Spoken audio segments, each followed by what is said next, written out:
విజయవాడ ప్రకాశం బ్యారేజీ వద్ద కృష్ణమ్మ ఉగ్రరూపం దాల్చింది. ప్రస్తుతం ఎగువ నుంచి వస్తున్నటువంటి భారీ వరద నేపథ్యంలో అధికారులు ఎప్పటికప్పుడు అంచనా వేస్తూ కూడా దిగువకు నీటిని విడుదల చేస్తూ ఉన్నారు. ప్రస్తుతం ప్రకాశం బ్యారేజీ వద్ద నుండి అంశల్దీవి వైపు 4 లక్షల క్యూసెక్కుల నీరు పరుగులు పెడుతూ ఉంది. అయితే ముఖ్యంగా ఈ యొక్క నది ఈ సమయంలో నదులు దాటేటువంటి ప్రయత్నం ఎవరు చేయొద్దు, ప్రాణాపాయం కలిగేటువంటి ప్రమాదం ఉంది. ఎవరైనా నాటు పడవల మీద నదులు దాటేటువంటి ప్రయత్నం చేస్తే వారి మీద కఠిన చర్యలు తీసుకుంటామంటూ కూడా అధికారులు పదే పదే హెచ్చరిస్తున్నప్పటికీ కూడా కొంతమంది అవగాహన లోపంతో నదులు దాటేటువంటి ప్రయత్నం చేస్తున్నారు. అలా ఎవరైనా మా దృష్టికి వచ్చినట్లయితే కనుక వారి మీద కఠిన చర్యలు తీసుకుంటామంటూ కూడా అధికారులు హెచ్చరిస్తున్నటువంటి పరిస్థితి. ప్రస్తుతం మన ప్రకాశం బ్యారేజ్ వద్ద ఉన్నటువంటి తాజా పరిస్థితిని చూస్తే ప్రస్తుతం 4 లక్షల క్యూసెక్కుల నీరు దిగువకు విడుదల అవుతుంది. అటు శ్రీశైలం నుంచి వస్తున్నటువంటి 4,04,000 క్యూసెక్కుల నీరు ప్రస్తుతం ప్రకాశం బ్యారేజ్ వైపు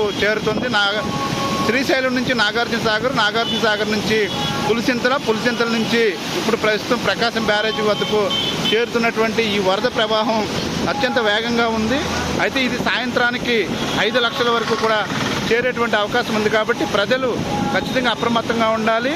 మరోవైపు గోదావరికి ఎగువను కురుస్తున్నటువంటి భారీ వర్షాల కారణంగా ధవళేశ్వరం బ్యారేజ్ నుంచి 175 గేట్ల ద్వారా 8,25,000 క్యూసెక్కుల నీటిని దిగువకు విడుదల చేశారు. అయితే రాష్ట్రంలో ఉన్నటువంటి ప్రధాన నదులైనటువంటి కృష్ణ, గోదావరి, తుంగభద్ర 3 ఒకేసారి ఉప్పొంగి ప్రవహిస్తుండటంతో ఏపీ ప్రభుత్వం మరింత అప్రమత్తమైంది. ప్రస్తుతానికి ఈ యొక్క నదిలో ఏదైతే ఉన్నటువంటి ప్రవాహాన్ని ఎప్పటికప్పుడు ఏపీ విపత్తుల నిర్వహణ శాఖ అంచనా వేస్తూ అధికారులకు సూచనలు ఇస్తూ ఉంది.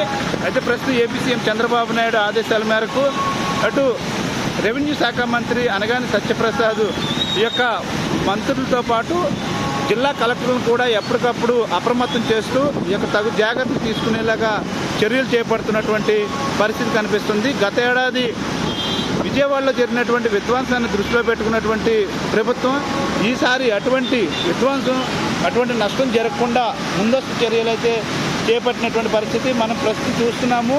ఉగ్ర రూపం దాల్చింది కృష్ణమ్మ విజయవాడ వద్ద.